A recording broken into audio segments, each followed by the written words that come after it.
Dans le prochain épisode d'Ici tout commence, Salomé prend des résolutions. Au double A, Ethan confronte Samia pour connaître enfin la vérité sur son passé. Attention, les paragraphes qui suivent contiennent des spoilers sur l'épisode d'Ici tout commence diffusé vendredi soir sur TF1. Si vous ne voulez rien savoir, ne lisez pas ce qui suit. Vendredi 3 février dans Ici tout commence. Salomé est accusée de plagiat. Le veto, Salomé est déjà à l'atelier avant le reste de sa brigade.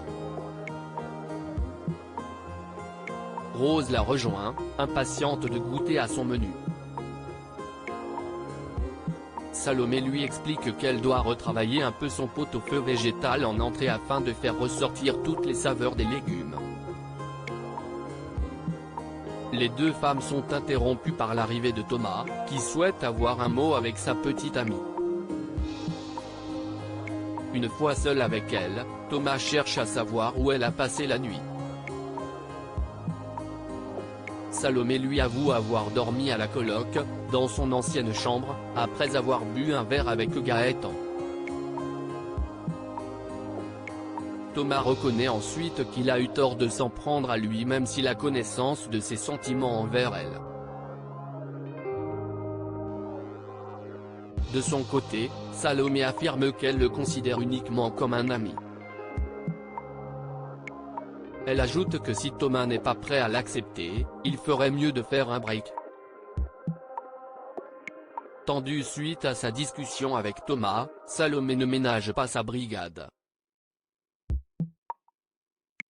Quand elle vérifie la sauce cresson de Livio, elle constate que celle-ci est très fade et devine aussitôt qu'il n'a pas déglacé les échalotes avec du vin blanc.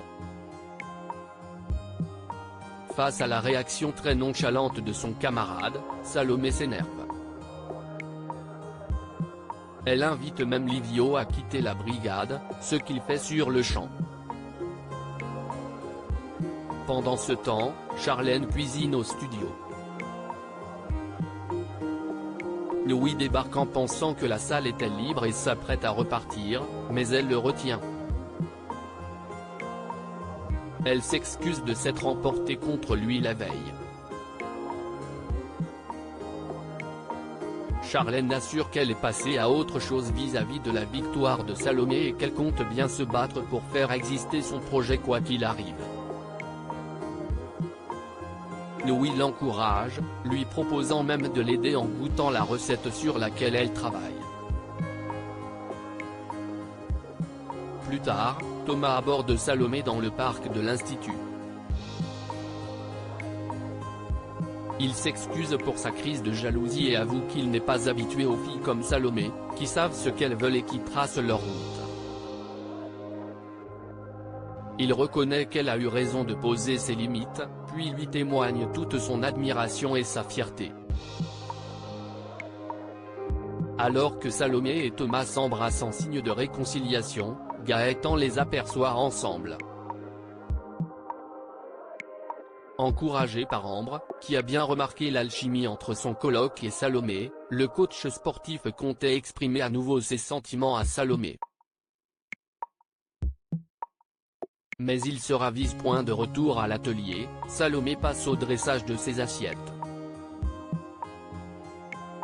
Rose l'observe, tandis que Louis les rejoint. Salomé en profite pour le remercier d'avoir tranché en sa faveur, puis lui annonce son menu. Pot-au-feu végétal en entrée, filet de porc et creuset au poireau en plat et enfin, tarte tatin revisitée en dessert.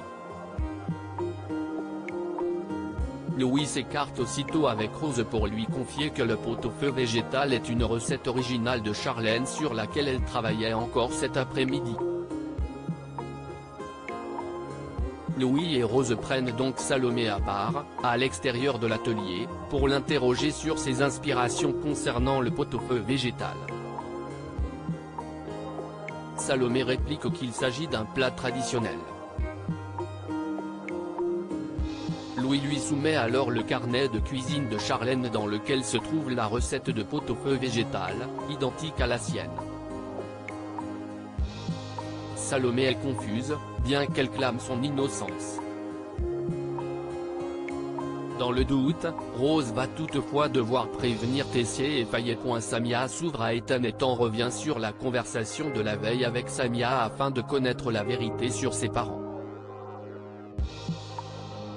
Il se souvient très bien de la première fois où Samia lui avait raconté quelque chose de personnel, en l'occurrence, elle lui avait dit que sa mère était partie au Maroc et que son père était resté en France. Mais Samia continue de soutenir l'inverse. Ethan regrette qu'elle se braque autant face à ces questions. En cuisine, Ethan enfonce le clou en exprimant son ressentiment face à l'attitude de Samia, si bien que Jude est obligé d'intervenir pour les rappeler à l'ordre. Il les prévient que si leur dispute continue, il va être obligé de se séparer d'eux. Ethan et Samia lui promettent de bien se tenir. Après le service, Samia confie à Jasmine qu'elle ne sait pas comment faire pour cesser d'être en permanence dans le contrôle vis-à-vis d'Ethan. Jasmine lui conseille de lui parler à cœur ouvert, lui assurant que cela renforcera leur relation, comme ça a été le cas entre elle et Axel. Samia rejoint Ethan dans sa chambre. Elle lui fait promettre de garder ses aveux pour lui avant de lui raconter son histoire. Quand elle avait 16 ans, ses parents l'ont surprise dans sa chambre avec une fille. Rapidement, le scandale a fait le tour du village où il vivait et ses parents se disputaient de plus en plus souvent. Sa mère est finalement retournée vivre au Maroc avec ses sœurs, tandis que son père est resté en France en essayant de sauver leur restaurant, en vain. Vulnérable, Samia espère que son histoire ne va rien changer pour Ethan. Ce dernier la rassure, il l'aime encore plus. Souleymane fait un choix. Souleymane continue de former Lionel au potager, même si ce dernier ne cesse de se plaindre de la charge de travail que cela demande. Souleymane parle pourtant de son métier avec lyrisme, notamment quand il évoque son attachement, presque paternel, à ses légumes. Un peu plus tard, Souleymane revient voir Lionel au potager. Ce dernier a bien avancé, mais il s'est permis de déplacer le nichoir à mésange parce qu'il se cognait la tête dedans. Souleymane remet le nichoir à sa place, en expliquant que les mésanges ne sont pas des ennemis. En effet, elles mangent les insectes, qui, eux, s'attaquent aux légumes.